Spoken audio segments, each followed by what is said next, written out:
जानते हैं कि भगवान श्री कृष्ण के परम मित्र थे सुदामा। हम ये भी जानते हैं कि वे दोनों संदीपनी ऋषि के आश्रम में अध्ययन कर दिए थे। एक बार जब श्री कृष्ण अपने ग्वाल मित्रों के साथ जंगल में गाय चराने जा रहे थे, तब गुरु माता ने सुदामा के पास चने दिए थे और कहा कि आप दोनों भूख लगने पर ये चने खा लेना। पर वो चने सुदामा ने अकेले ही चबा दिए। सुदामा ने वो चने अकेले ही क्यों चबा लिए? क्या उन्हें खूब भूख लगी थी? क्या वे वो चने कृष्ण को नहीं देना चाहते थे? इन प्रश्नों के उत्तर के लिए हम इस नाटक का प्रारंभ करते हैं।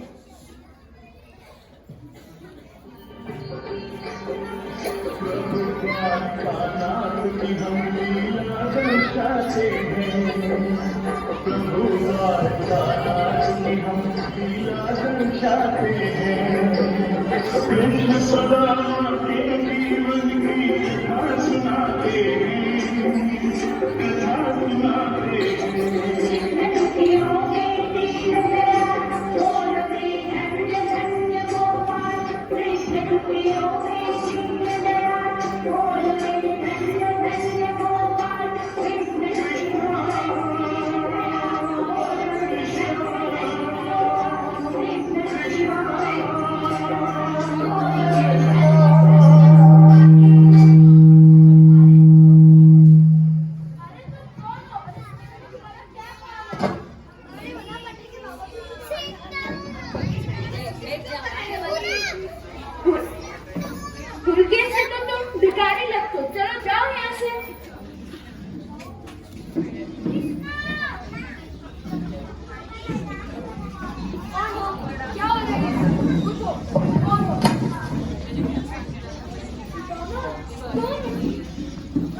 कितने दिनों बाद तुम्हें मिलने का सौभाग्य मिले मुझे मित्र। हाँ हाँ कृष्णा, मैं भी तुमसे मिलने के लिए कितना तरस रहा था। ये तो तुम अच्छी तरीके से जानते। हाँ पर मित्र, ये क्या दुर्दशा हो गई तुम्हारी? हाँ मित्र, शांत रहो।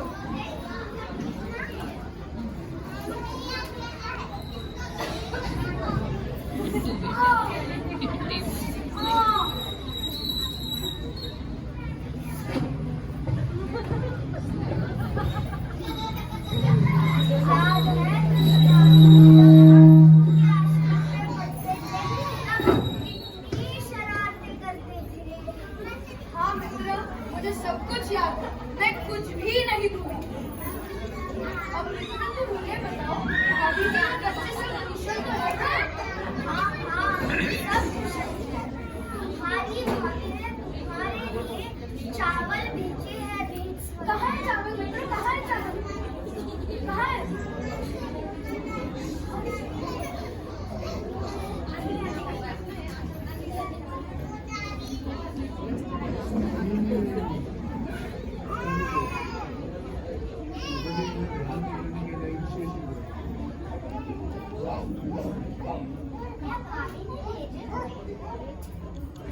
क्या भाभी ने भेजे हुए इन स्वादिष्ट चावलों का सारा स्वाद अकेले ही उठाएंगे स्वामी?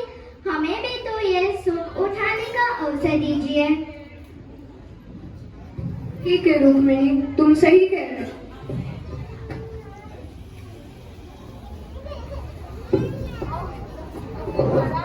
तुम बहुत थके हुए लग रहे हो। आराम करो।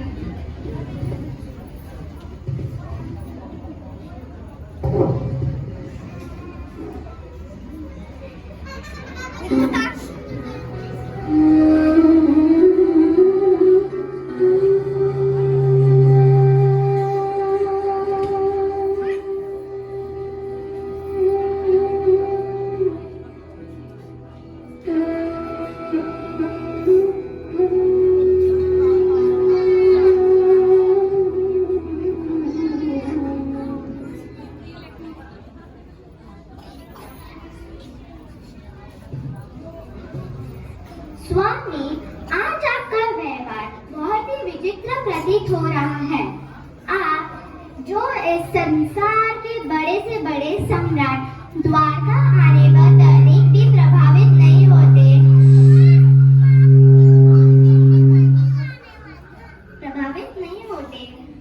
वो अपने मित्र के आने पर इतने भावुक हो गए कि नंगे पांव उन्हें लेने के लिए भागते चले गए। आप जिनको कोई भी दुख, कष्ट या चुनौती कभी रुला नहीं पाई, यहाँ तक जब गोकुल छोड़ते समय मैया यशोदा के अश्रु देखकर भी नहीं रोए, वे अपने मित्र के पैरों में लगे घाव को देखकर इतने व्याकुल हो गए। वो मेरे बालपन का मित्र है रुक्मिणी। परंतु उन्होंने तो बालपन में वे चने खाए थे जो गुरु माता ने आपसे बांट कर खाने के लिए कहे थे। ऐसे मित्र के लिए इतनी भावुकता? सुदामा ने वह कार्य किया है देवी कि समस्त सृष्टि को उसका आभार मानना चाहिए। उसने वे चने इसलिए नहीं खाए कि उसे भूख लगी थी, परंतु इसलिए खाए क्योंकि वो नहीं चाहता था कि उसका मित्र कृष्ण दरिद्रता देखे। वो मुझे ईश्वर का कोई अंश समझता था। उसे लगा कि यदि ईश्वर ही दरिद्र हो जाएगा तो संपूर्ण सृष्टि ही दरिद्र हो जाएगी। इसीलिए उसने संपूर्ण सृष्टि के कल्याण हेतु स्वयं का दरिद्र होना स्वीकार किया। इतना बड़ा त्याग? हाँ, इतना बड़ा त्याग। मेरा मित्र ब्राह्मण है रुक्मिणी, और ब्राह्मण ज्ञानी और त्यागी होते हैं। उनमें जन कल्याण की भावना कूट कूट कर भरी होती है। इक्का दुक्का अपवादों को यदि छोड़ दिया जाए तो ब्राह्मण ऐसे ही होते हैं। अब तुम ही बताओ, ऐसे मित्र के लिए प्रेम नहीं तो और क्या उत्पन्न होगा? और हाँ, गोकुल छोड़ते समय मैं इसलिए नहीं रोया क्योंकि अगर मैं रोता तो मेरी मैया तो प्राण ही छोड़ देती। और हाँ, मेरे मित्र की ऐसी दशा मात्र इसलिए हुई क्योंकि वो अपने इस मित्र का भला चाहता था।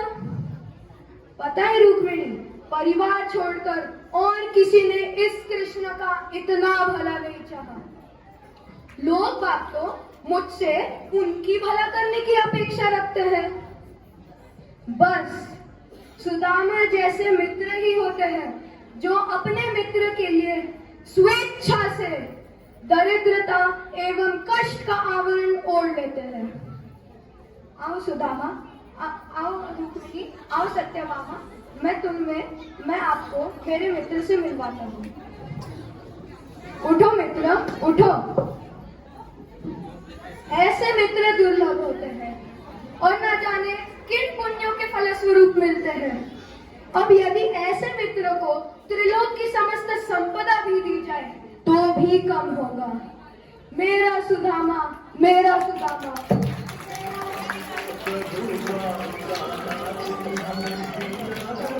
श्री कृष्ण, मेरा सुदामा, मेरा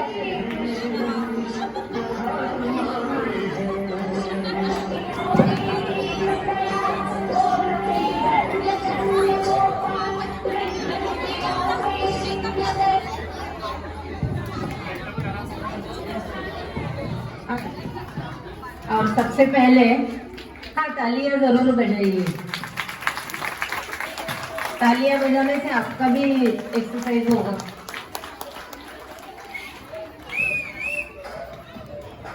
मैं भूल जाऊंगी इसलिए सबसे पहले ध्वनि संकलन सहयोग के लिए मैं हर्षदा बोकारे की आभारी हूँ, और ध्वनि प्रस्तुति में जो सहयोग दिया उसके लिए मैं वैशाली की आभारी हूँ। पात्र परिचय। कृष्ण शौर्य कामड़ी, सुदामा आह्वान बोकारे, रुक्मिणी आरवी, सत्यभामा सावी, द्वारपाल, हर्ष मेहता एवं सार्थक मिश्रा और नरेटर तेजस।